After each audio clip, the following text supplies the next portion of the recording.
धन्यवाद डॉक्टर साहब। आप सभी दोस्तों का यहाँ अभिनंदन है। जैसा कि आप जानते हैं कि आज ये औपचारिक तौर पर आपको इसलिए आमंत्रित किया गया है कि विधिवत तरीके के साथ जो चुनाव प्रक्रिया संपन्न हुई है उसके परिणाम स्वरूप जो नतीजे निकले हैं उसकी घोषणा भी की जाए, प्रदेश अध्यक्ष को लेकर के और राष्ट्रीय परिषद के अध्यक्षों के सदस्यों के चयन के लिए जो प्रक्रिया संपन्न हुई है उसके क्या परिणाम रहे वो भी आपके साथ साझा किया जाए। तो जैसे कि आप जानते हैं कि भारतीय जनता पार्टी की एक विधिवत प्रणाली है चुनाव प्रक्रिया की। हर 3 वर्ष बाद संगठनात्मक चुनाव होते हैं और चूंकि उसमें एक व्यापक सबकी उसमें भागीदारी हो, इसलिए ये नीचे से प्रारंभ किए जाते हैं और धीरे धीरे मंडलों के, फिर जिला स्तर के, फिर प्रदेश के और फिर आखिरकार राष्ट्रीय स्तर के।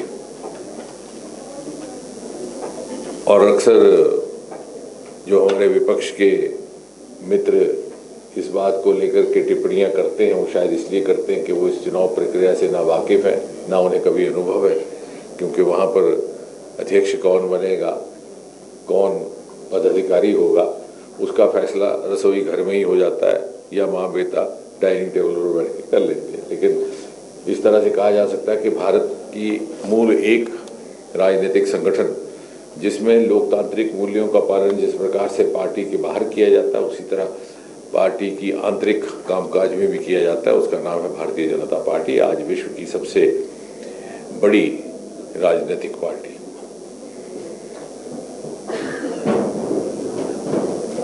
इससे पहले कि आपको भी कोई अपनी बात रखनी हो, मैं औपचारिक तौर पर यह घोषणा करूंगा कि प्रदेश अध्यक्ष के लिए जो चुनाव प्रक्रिया हुई उसके नतीजे केंद्र नेतृत्व के समक्ष रखे गए और उनके भी संज्ञान से, राष्ट्रीय अध्यक्ष जेपी नड्डा जी के संज्ञान से, राष्ट्रीय महामंत्री संतोष जी के संज्ञान से मुझे ये जिम्मेवारी दी गई कि मैं यहाँ आकर के इन प्रक्रिया और इस प्रणाली का जो भी निष्कर्ष निकले उनका अध्ययन करके आपके सामने उसके नतीजे रखूं। तो उसके तहत मुझे खुशी है ये आपके सामने घोषणा करते हुए कि एक बार पुनः डॉक्टर राजीव बिंदल को हिमाचल प्रदेश का प्रदेश अध्यक्ष चुना गया है।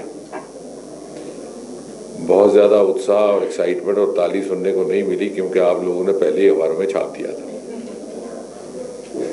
अब that is a hazard, nobody can नहीं, तो आपको इसमें असमंजस नहीं हुआ। इसका दूसरा एक ये भी कारण हो सकता है कि आप पहले ही समझते हैं कि डॉक्टर राजीव बिंदल ही इस काम के योग्य हैं। तो I take it as like that, it's a compliment to doctor Rajiv that you are not surprised. Press conference में तो हम तो ताली बजा देते हैं, हमने बजाई नहीं, हमने इनको भी कोई सरप्राइज नहीं हुआ, मगर I take it other way, not that you already knew but because you were so confident that he alone is the one who name would figure out.